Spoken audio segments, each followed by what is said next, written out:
Hello दोस्तों, कैसे हैं आप लोग। दोस्तों, आज मैं मिलवा रहा हूं आपको एक शख्स से जो 1 से 2 बार में एसएससी एमटीएस को क्रैक किया है और अच्छे मुकाम पे है। और वो दूसरा कोई नहीं, मेरा छोटा भाई है। और कैसे पढ़ना चाहिए जो कम समय में अच्छा स्कोर करके जॉब कर सकेंगे, चलिए मिलाते हैं, दिखाते हैं और समझाते हैं। आप सभी को मेरा नमस्कार। आज हम लोग देखने वाले हैं जीके का strategy for all SSC exams. जैसा कि आपको पता है कि एसएससी में भी अब जीके का बहुत इम्पोर्टेंस हो गया है, तो इसलिए इसके लिए एक प्रॉपर स्ट्रेटजी होना बहुत ही ज़रूरी है ताकि आपका सिलेक्शन हो। इससे पहले कि मैं स्ट्रेटजी पर आऊँ, इससे पहले मैं अपने बारे में कुछ बता देता हूँ। मैंने भी पिछले साल मतलब इसी साल 2022 का एमटीएस दिया था, जिसमें आप देख सकते हैं मेरा रॉ स्कोर 93 है और मेरा सिलेक्शन नहीं हुआ था।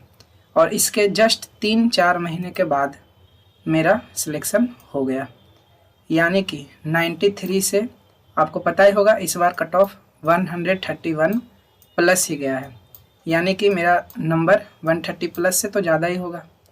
तो पिछले बार 93 और इस बार 131, यानी कि पूरे लगभग 40 मार्क्स। तो 40 मार्क्स 3 से 4 महीना में अगर मैं कर सकता हूँ तो मेरे स्ट्रेटजी से आप भी कर सकते हैं। तो देखते हैं कि आखिर क्या स्ट्रेटजी है। तो स्ट्रेटजी से पहले आपको समझना पड़ेगा कि आखिर एसएससी के एग्ज़ाम में, चाहे वो एमटीएस हो, चाहे सीएचएसएल, चाहे सीजीएल, किसी का भी प्री वाला एग्ज़ाम में आखिर क्वेश्चन आता कैसे। तो जैसा कि आपको दिख रहा है, हिस्ट्री की बात करें तो एंशिएंट हिस्ट्री से एक क्वेश्चन, मेडाइवल से एक क्वेश्चन, मॉडर्न से एक क्वेश्चन। ये हमने एवरेज लिया है, वो भी 100 से ज़्यादा शिफ्ट को एनालाइज करके। यानी कोई ज़रूरी नहीं कि एंशिएंट से एक आए, हो सकता है केवल 2 मॉडर्न से आ जाए, एक मेडाइवल से आ जाए, या हो सकता है एक मेडाइवल, 2 मेडाइवल, एक मॉडर्न, या हो सकता है तीनों से एक एक। यानी कि एंशिएंट का बहुत ज़्यादा बड़ा रोल नहीं है।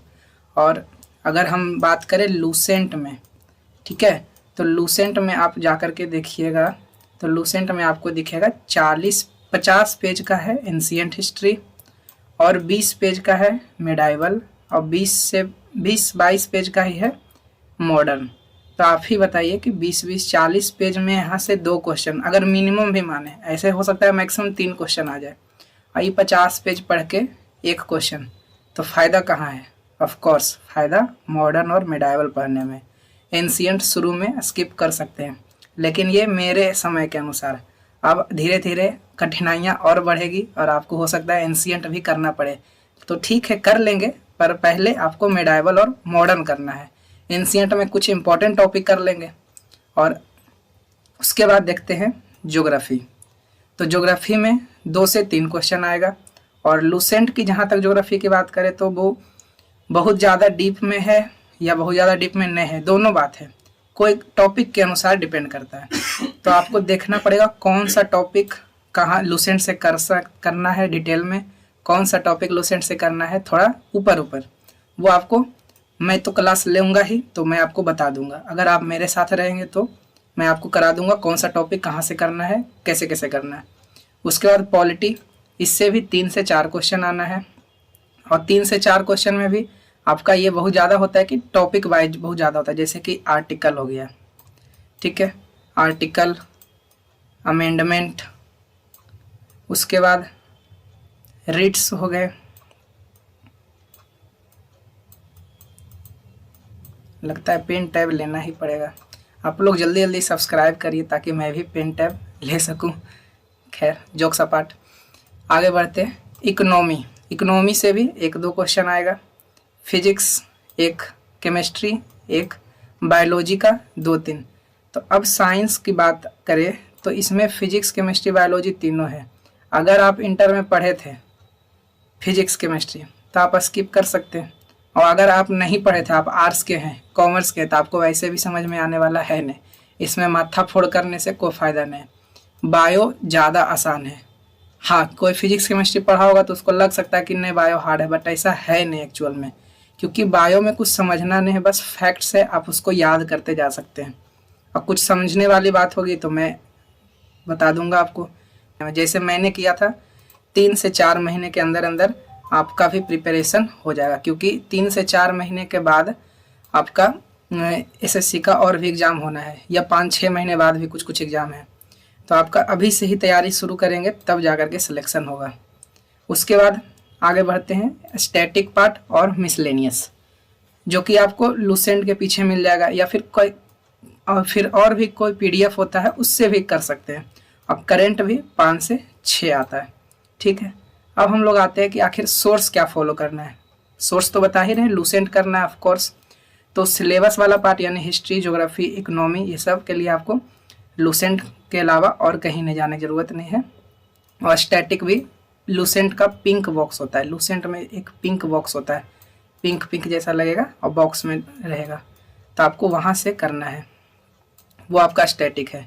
स्टैटिक का मतलब केवल लूसेंट के पीछे वाला पार्ट नहीं, ऐसा चीज़ जो फिक्स है, जैसे बैटल है तो बैटल फिक्स है, वो जब हुआ था तभी हुआ था, तो वो भी हमारा स्टैटिक का ही पार्ट होता है। ये आपको लूसेंट के पिंक बॉक्स में मिल जाएगा, ठीक है। और कुछ पीडीएफ भी, कुछ एक्स्ट्रा पीडीएफ जो मेरे टेलीग्राम चैनल पर आपको मिल जाएगा।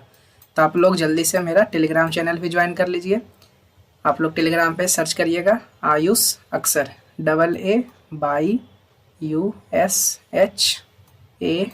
AAYUSHAXAR, आपको टेलीग्राम चैनल मिल जाएगा।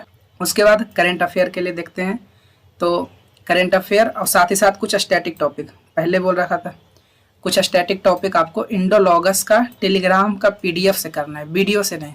कर सकते हैं लेकिन वीडियो में आपका समय जाएगा, पीडीएफ से करने में आपका समय बचेगा। और हमको समय बचाना है क्योंकि 3 से 4 महीने के अंदर करना है, 3 से 4 साल नहीं लगाना है, मंथ लगाना है, ईयर नहीं, ठीक है। एक और बात कि करंट अफेयर जो हमें करना है इंडोलॉगस के पीडीएफ से करना है, वो भी इसमें क्या होता है, इंडोलॉगस में हो सकता है इसमें भी कभी कभी डेली करंट अफेयर देता है, पर हमें वो नहीं करना है। हमें करना है केवल monthly current affair, month wise, और जो टॉपिक वाइज आता है, टॉपिक वाइज कहने का मतलब जैसे अवार्ड्स हो गया, स्कीम हो गया, डेज एंड थीम हो गया, तो इस तरह से 40-50 टॉपिक होता है। तो आपको 40 से 50 पीडीएफ एक बार करना है, फिर उसमें कुछ ना कुछ हर महीने कुछ चेंजिंग आते रहे। जैसे अवार्ड है, आपने मई महीना में किया, हो सकता है जून में 2-3 अवार्ड और बढ़ जाए, तो फिर से आपको अपडेटेड पीडीएफ मिलेगा, तो आपको वो फिर से करना है। इस तरह से ये बस आपको फिक्स रखना है कि 40 से 50 पीडीएफ ही करेंगे हम, और इसी से हमारा सारा काम हो जाएगा। इसी को बार बार करना है। और मंथली करंट अफेयर जाहिर सी बात है, 1 साल का करिएगा तो 12 पीडीएफ होगा, तो यही 12 पीडीएफ को आपको बार बार करना है। तो हमने टारगेट रखा था 3 से 4 महीना, यानी कि पूरा अगर बात करें आप 4 महीना ना भी पढ़े, 3 महीना भी पढ़ते हैं तो यानी 90 दिन, तो 90 दिन ये 40 से 50 पीडीएफ, अगर एक पीडीएफ भी एक दिन करते तो 2-2 बार किया जा सकता है। अब मंथली करंट अफेयर की बात करें 12 है, तो ये 90 दिन में पता नहीं कितने बार, जितने बार आप चाहे पढ़ सकते हैं, कम से कम 3-4 बार तो पढ़ ही लेंगे। तो इससे क्या होगा, आपको बार बार एक ही चीज़ का रिवीजन होगा। लेकिन जब आप डेली करंट अफेयर पढ़ते हैं तो बस पढ़ते हैं और भूलते हैं, और उसके बाद रिवीजन नहीं होता है। जबकि आप इसको पढ़ के भूलना तो इसको भी है, लेकिन आप इसको दोबारा से रिवाइज कर सकते हैं, जबकि डेली वाला इतना ज़्यादा इकट्ठा होगा कि आप इसको रिवाइज नहीं कर पाइएगा। तो इसलिए आपको मंथली करना है और टॉपिक वाइज करना है, ये डेली वाला झंझट नहीं रखना है।